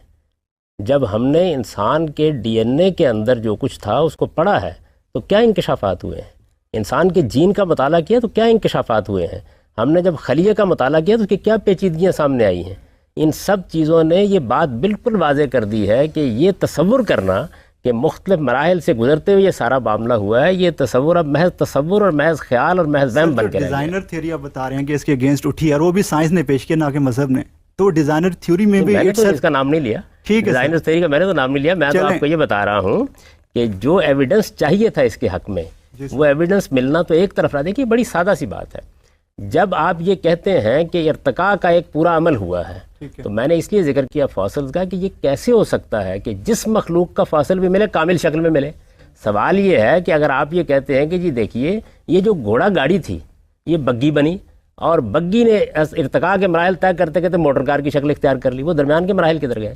اگر وہ درمیان کے مراحل موجود ہیں تو فاسلز میں کیوں ریکارڈ میں نہیں آ رہے؟ اور جو آتے ہیں جو جس کو میں نے کہا یہ سائنس فکشن بنتا جا رہا ہے، وہ کیا ہوتا ہے؟ ہوتا یہ ہے کہ ایک افسانہ ہمیں بتایا جاتا ہے، کوئی 40-50 سال تک اس افسانے کا پروپیگنڈا ہوتا ہے، اس کے بعد یک بے یک پتہ چلتا ہے کہ اس کی تو حقیقت ہی کوئی نہیں. تو سر مذہب کا کام تو یہ بن گیا کہ وہ بیٹھ کے آتا ہے، جو بھی ڈسکوری آتی ہے نئی اس کی مخالفت کرتا ہے، جب اسٹیبلش فیکٹ بن جاتا ہے تو کہتا ہے یہ تو ثابت ہے قرآن سے. جو آپ کہہ رہے ہیں کہ بیچ کے فاسل جو غائب ہیں، ٹھیک ہے، اس کی بھی ایکسپلینیشن. مذہب کی بحث کیوں کہتے ہیں؟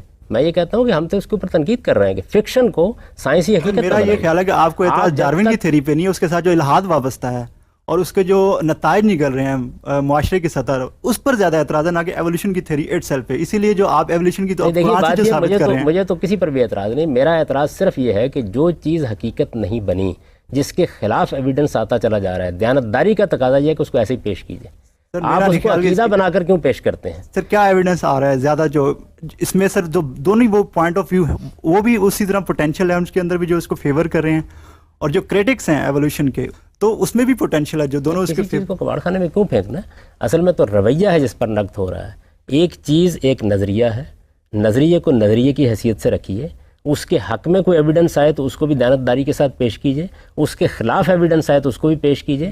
جب کسی نظریے کے حق میں آپ تعصب کا مظاہرہ کریں گے پھر اس پر تنقید کی جائے گی. تعصب کا مظاہرہ ایولیوشن کے جو اگینسٹ ہیں ان کی طرف سے ہوتا ہے، نہ کہ جو اس کے پرو ہیں، جو اس کو پیش کرتے ہیں، اس کی فیور میں جو مختلف جو علوم ہیں اس کے ذریعے وہ کرتے ہیں. دوسرا سر میرا سوال یہ ہے کہ جو قرآن سے آپ ایولیوشن، میں کسی ایسے شخص کا نام پوچھ سکتا ہوں؟ آپ علم پہ گفتگو کر رہے ہیں جس نے تعصب کا اظہار کیا ہو. یعنی یہاں تو صورتحال یہ ہے کہ آپ باقی مذاہب کو چھوڑیے، ہمارے ہاں تو پچھلے 70-80 سال میں جتنے اہل علم بھی پیدا ہوئے ان کی اکثریت نے اس کو ماننا شروع کر دیا تھا. تو تعصب کا مظاہرہ کہاں کیا گیا کہ اس کو مانے بغیر چارہ نہیں رہا؟ تعصب کا مظاہرہ نہیں، ایک چیز فیسینیٹ کرتی ہے پہلے مرحلے میں، چارہ کیا مطلب؟ کوئی چیز حقیقت بنے گی تو پانی جائے گی. یعنی اس کے اوپر 15,000 سوالات ہوتے ہیں جن کا جواب بھی دینا چاہیے. وہ کون سی بات ہے کہ جو ابھی سامنے آئی ہے؟ ہر چیز نے پیچھے پیچیدگی پیدا کی ہے، مشکلات پیدا کی ہیں، اور یہ بتایا کیا چیز ہے. اس وقت میں یہ بات نہیں عرض کر رہا ہوں کہ کیا چیز غلط ہے اور کیا صحیح ہے، میں یہ کہتا ہوں کہ جو چیز جتنی ہے اس کو اس مقام پہ رکھیے. قرآن مجید نے جو تصور پیش کیا ہے اس کو بھی مطالعہ کیجیے. اور یہ جو آپ نے بات کہی کہ جب بچہ پیدا ہوا ہوگا، تو میں نے اس کا جواب دے دیا تھا. یعنی بظاہر یہی معلوم ہوتا ہے کہ وہ بچے کی صورت میں پیدا نہیں ہوا، بڑی عمر میں پیدا ہوا ہے. اس کو بچے کی صورت میں دوسرے مرحلے کے اندر پیدا کرنا شروع کیا گیا ہے. تمام مخلوقات کے بارے میں بظاہر یہی معلوم ہوتا ہے کہ جب وہ زمین کے پیٹ سے پیدا ہوئی ہیں تو اس موقع کے اوپر وہ یعنی ایک حد تک یوں سمجھ لیجیے کہ اپنے معاملات کو خود انجام دینے کی کیفیت میں پیدا ہوئی. قرآن کے حوالے سے ایک قیاس کریں تو میرا سر ایک دوسرا سوال ہے کہ بڑی اچھی بات کہی آپ نے, مجھے اس پہ تبصرہ کر لینے دیجیے. قرآن کے حوالے سے ایک قیاس کر رہا ہوں, آپ بھی چند حقائق کے حوالے سے قیاس کر رہے ہیں. لیکن میرے پاس ایویڈنس ہے, فوسل کے ایویڈنس ہیں, جینز فوسل کے ایویڈنس آج راہ کرم بیان کر دیجئے, دنیا کو باخبر کیجئے, اس وقت اطلاع کیجئے دنیا کو کہ اس کے حق میں فوسل میں یہ ریکارڈ میں آ گیا ہے. اس کے اوپر اتنی تنقید ہو چکی ہے میرے بھائی کہ اب تو کچھ بھی باقی نہیں. جو سر قرآن میں آپ بتا رہے ہیں کہ ارتقاء کا نظریہ ہے, تو سر میں یہ جاننا چاہتا ہوں, یہ سر جو جس زمانے میں قرآن نازل ہوا ہولی پروفٹ پہ اور جو صحابہ کے, کیا ان کو بھی یہ اس کا علم تھا, یا جو آپ بتا رہے ہیں ایکسپلینیشن آج کے دور میں جب اس کے رد عمل میں ڈارونزم کے جو یہ ڈیولپ ہوا ہے, کیا یہ نظریہ اس وقت بھی تھا عرب معاشرے میں؟ بات یہ ہے کہ کسی چیز کو آپ جب وضاحت سے بیان کرتے ہیں تو اپنے دور کی زبان میں بیان کرتے ہیں. قرآن مجید تو کسی نظریے کو بیان کرنے کے لیے نازل ہی نہیں ہوا, اس نے خدا کی قدرت کو بیان کیا. خدا کی قدرت کو بیان کرتے ہوئے انسان کی تخلیق کے مراحل کی طرف بھی اشارہ کر دیا. وہ اشارہ ہے, جس اشارے کو ہم سمجھتے ہیں اپنے فہم کے مطابق بیان کر دیتے ہیں, اس پر کوئی اصرار نہیں کرتا. ہر آدمی کا ایک فہم ہے, اس کے لحاظ سے وہ بات بیان کر رہا ہوتا ہے. سادہ بات قرآن مجید نے کہی اور یہ بتایا کہ ان 2 مراحل سے گزر کر انسان کی تخلیق ہوئی ہے. توجہ دلا رہے ہیں کہ اس کا مطالعہ کیجئے, اس پر غور کیجئے. یہ بھی ایک نقطہ نظر ہے, اس نقطہ نظر کو بھی زیر بحث لے آئیے. کسی چیز کے خلاف تعصب کیوں ہو؟ یعنی اگر ڈارون کے نظریہ ارتقاء کا مطالعہ پچھلے 150 سال سے کر رہے ہیں اور اس کے حق میں آپ ایویڈنس فراہم کر رہے ہیں, تو تخلیق کا نظریہ جو قرآن مجید پیش کر رہا ہے از راہ کرم, اس کو بھی اسی طریقے سے پڑھ کے دیکھیے, اس کا بھی اسی طریقے سے مطالعہ کیجیے. اگر آپ کو 400 ملین سال پہلے بھی اتنی ہی ڈیولپڈ آنکھ مل گئی ہے جتنی وہ آج کسی مخلوق کے اندر موجود ہے, تو یہ بھی آپ کے تدبر کو اور آپ کی عقل کو آواز دیتی ہے کہ اس پر بھی ذرا تھوڑی دیر کے لیے غور کر لیجیے.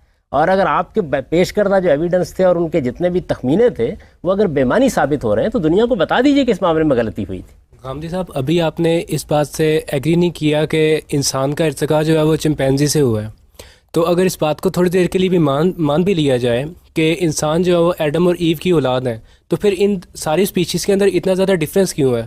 کہ یعنی شکل و شبات کے اندر اگر افریقہ کی سائڈ پر چلے جائے تو شکل و شبات ٹوٹلی چینج ہے, یہاں پر آ جائیں تو بالکل ڈفرینس ہے, تو یہ اتنا زیادہ ڈفرینس کیوں ہے پھر؟ اگر شکل و شبات ایک بالکل ظاہری چیز ہے, یہ تو آج بھی اختلاط ہوتا ہے تو اس کے نتیجے میں بڑی تبدیلیاں آنی شروع ہو جاتی ہیں. آپ دیکھیں شکل و شبات کے اوپر اصل میں یہیں سے تو ڈارون نے غلطی کھائی ہے.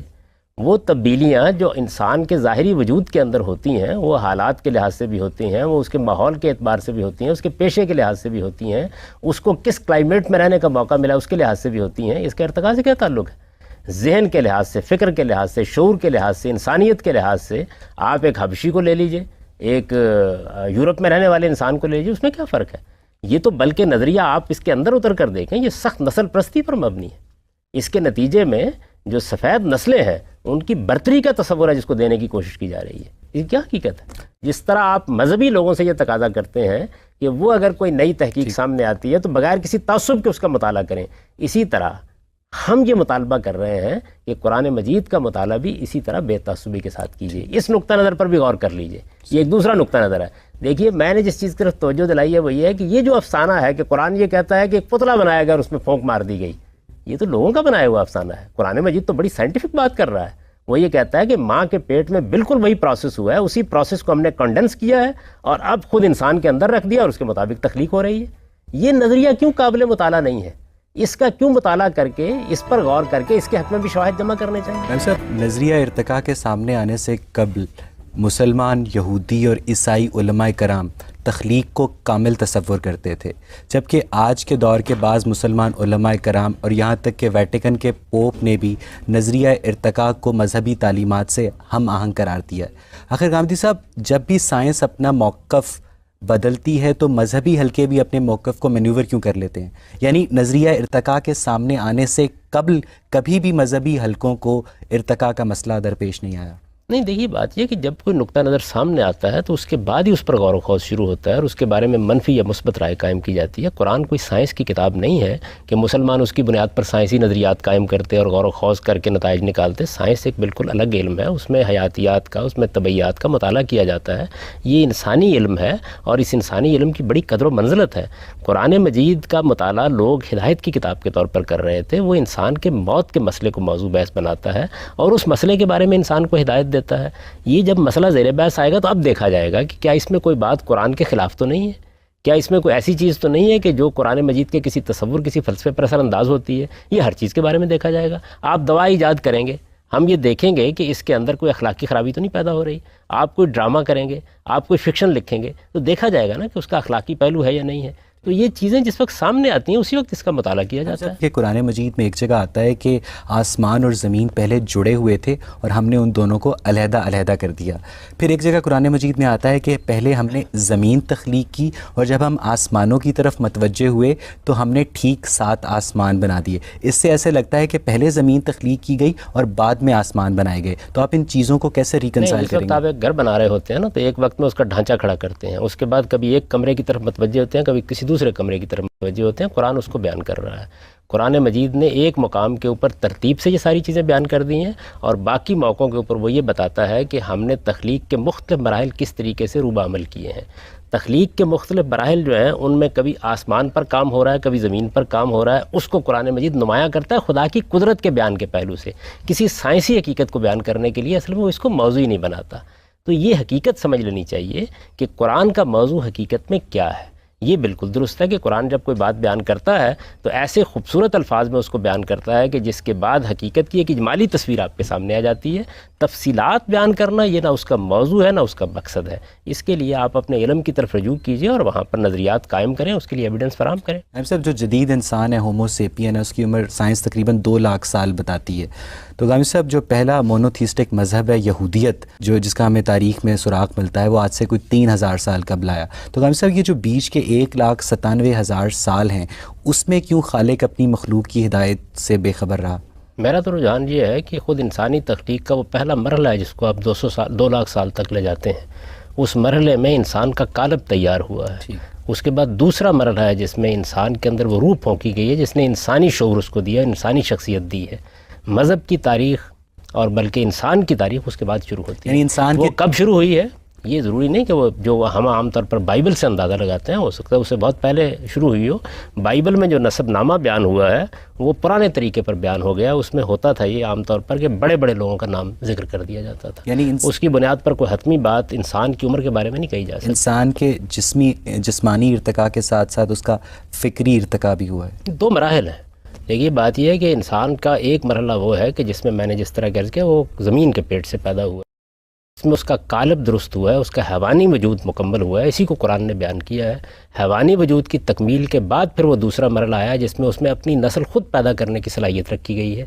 پھر اس موقع کے اوپر قرآن کہتا ہے کہ ہم نے اس میں روح پھونک کر اس کو انسانی شرف عطا فرمایا ہے. اب وہ پہلا مرحلہ کتنے ہزار سال پر کتنے لاکھ سال پر محیط تھا کچھ نہیں کہا جا سکتا. اس کے بارے میں قرآن نے اس کی مدت کو نہیں بیان کیا، لیکن 2 مراحل کی بالکل الگ الگ نشاندہی کر دی ہے. یعنی انسان کے اس جسمانی قالب کی تیاری کا ایک مرحلہ ہے، وہ اس کے حیوانی وجود کی تکمیل ہے. اب بھی ایسا ہی ہوتا ہے. اب بھی قرآن مجید یہ کہتا ہے کہ انسان کا جو حیوانی قالب ہے، زندگی تو موجود ہوتی ہے نا، وہ تو نطفے کے اندر سے جب انسان کی تخلیق شروع ہوتی ہے تو زندگی کا عمل شروع ہو جاتا ہے. لیکن قرآن مجید یہ کہتا ہے کہ مختلف مراحل سے گزرنے کے بعد کوئی کم و بیش 120 دن کے بعد وہ وقت آتا ہے جب اس میں روح پھونکی جاتی ہے اور اسے انسانی شخصیت دی جاتی ہے. تو آج بھی وہ کم و بیش 120 دن کے بعد ملتی ہے. اس وقت ہو سکتا ہے ہزاروں سال کے بعد ملی. صحیح. پوچھو سر. میرا سوال آپ سے یہ ہے کہ اگر ہم خدا کے مذہب کو اس کی ایک انٹینجیبل کریشن مان لیں اور اس کے پروسیس کو دیکھیں اور اس کو ایوولوشن کے نظریے سے منطبق کرنا چاہیں تو مجھے جہاں تک نظر آتا ہے وہ 3 چیزیں نظر آتی ہیں. ایک تو وہ بنیادی پوٹینشیل ہے جو خدا نے انسان کو دیا جو کہ اس کا دماغ ہے. دوسری چیز وہ ہے جو کہ اتفاقات پہ بیس کرتی ہے جس میں ڈفرینٹ قسم کے چانسز ہیں، جو انسان کی ول پاور ہے جس کے ذریعے انسان نے علوم حاصل کیے اور کسی حد تک خدا کا تصور بھی واضح کیا. اور تیسری چیز اس میں یہ آتی ہے کہ خدا نے جب زمان اور مکان کے قواعد توڑے جس کو ہم ٹائم اینڈ اسپیس کہتے ہیں اور وحیاں نازل کی انسان کے اوپر، تو اس کے ذریعے خدا نے اپنے اس ایوولوشنری پروسیس کو کنٹرول کرنا چاہا. تو یہ خدا کے مذہب کا پروسیس ہے جو کہ آہستہ آہستہ آدم سے لے کے حضرت محمد صلی اللہ علیہ وسلم تک چلا. اسی نظریے کو اگر ہم انسانی جسم کے اوپر منطبق کرنا چاہیں تو میں یہ کہہ سکتا ہوں کیا کہ ایک بیسک مادہ تھا جس کے اندر خدا نے ایک پوٹینشیل دیا اور اس میں ایک اتفاقات اور چانسز تھے اور ڈفرینٹ قسم کے آؤٹ کمس تھے جس کو خدا نے باری باری پرکھا اور پھر اینڈ میں اس ٹائم اور اسپیس کے قوانین کو توڑ کے اس کی تخلیق فرمائی. جب آپ کوئی رائے قائم کرتے ہیں تو یہ ضرور دیکھ لیجئے کہ خدا کی کتاب اس معاملے میں کیا کہتی ہے. قرآن بھی مذہب کی ایک تاریخ بیان کرتا ہے. اور وہ یہ کہتا ہے کہ اس کی ابتدا کہاں سے ہوئی ہے. یہ بتاتا ہے کہ ہم نے پہلے انسانی کو یہ شرف بخشا کہ ان کو ہم نے نبوت کے منصب پر فائز کیا. مذہب اپنی اصل حقیقت کے اعتبار سے ان کے دل و دماغ پر نازل کیا گیا. یہ بتاتا ہے کہ مذہب کی جو بنیادی چیزیں ہیں ان کی باقاعدہ تربیت دے کر ان کو دنیا میں بھیجا گیا. اور پھر یہ بتاتا ہے کہ لوگ توحید پر قائم تھے, لوگ مذہب کے بارے میں بالکل صحیح تصور پر قائم تھے. اختلافات انہوں نے بعد میں پیدا کیے. جب اختلافات انہوں نے پیدا کیے تو اس کے بعد نبیوں کا ایک پورا سلسلہ جاری کر دیا گیا جو بار بار آ کر ان کو متنبع کرتے رہے. تو یہ قرآن مجید کی یہ بات ہے, اگر آپ اس کو حاضر علم کی روشنی میں رکھ کے دیکھیں تو یہ بڑی کرینِ قیاس معلوم ہوتی ہے. ہماری معلوم تاریخ میں ایک پیغمبر ہوئے ہیں محمد الرسول اللہ صلی اللہ علیہ وسلم. ان کے بارے میں تو یہ مسئلہ نہیں کہ پری ہسٹورک ہے. انہوں نے توحید کا تصور پیش کیا, توحید کی منادی کی, آخرت کا تصور پیش کیا. آپ مجھے یہ بتائیے کہ اس کے بعد ہمارے ہاں جو فرقے پیدا ہوئے, جو گروہ پیدا ہوئے, ان میں کتنا زوال آ گیا, کتنے اختلافات انہوں نے پیدا کر دیے. تو یہ جو ہم اس دنیا کے اندر 1400-1500 سال میں اپنی آنکھوں سے دیکھ رہے ہیں, اسی پر قیاس کیوں نہ کریں کہ ماضی میں یہی پیش آیا ہوگا. تو یہ نظریہ زیادہ کرینِ قیاس ہے یا وہ نظریہ زیادہ کرینِ قیاس ہے, اس کا مطالعہ کرنا چاہیے. سر اگر یہ تصور کیا جائے کہ انسان بچے کی صورت میں پہلے پیدا نہیں ہوا, کچھ شعور تھا, تو آپ مجھے یہ بتلائیے کہ اس کی شعوری کیفیت کیا تھی. اب ہم دیکھتے ہیں کہ آپ بلوغت میں جاتے ہیں بچپن سے تو آپ کو شعور آتا ہے, تو پھر کیا وہ باشعور تھا پہلے سے؟ یہ آدم و حوا کے بارے میں یہی معلوم ہوتا ہے کہ وہ باشعور تھے. اللہ تعالیٰ نے ان سے کلام کیا, ان کو مخاطبے کا شرف حاصل ہوا, ان کو ایک خاص جگہ پر رکھ کر بتایا گیا کہ ان کی فطرت کیا ہے, ضروری تعلیم دی گئی, اس کے بعد اس دنیا کی ابتدا کر دی گئی.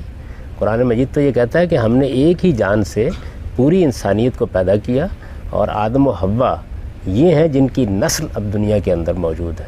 وَبَثَّ مِنْهُمَا رِجَالًا كَثِيرًا وَنِسَاءً. یہ ایک جوڑا ہے, ایک ماں باپ ہے جس سے پوری دنیا میں انسانیت پھیلی ہے. یہ وہ بتاتا ہے. ابھی تک اس کے اس نقطہ نظر کے خلاف کوئی ایویڈنس موجود نہیں ہے, بلکہ یہی نقطہ نظر جتنا زیادہ ایویڈنس فراہم ہوتا جا رہا ہے اس کو کبھی کرتا جا رہا ہے. بات یہاں پہ جو زیادہ تر ہو رہی ہے اس کو اگر ہم تھوڑا جنرلائز کریں تو وہ یہ ریزن اور فیتھ کی بات ہو رہی ہے.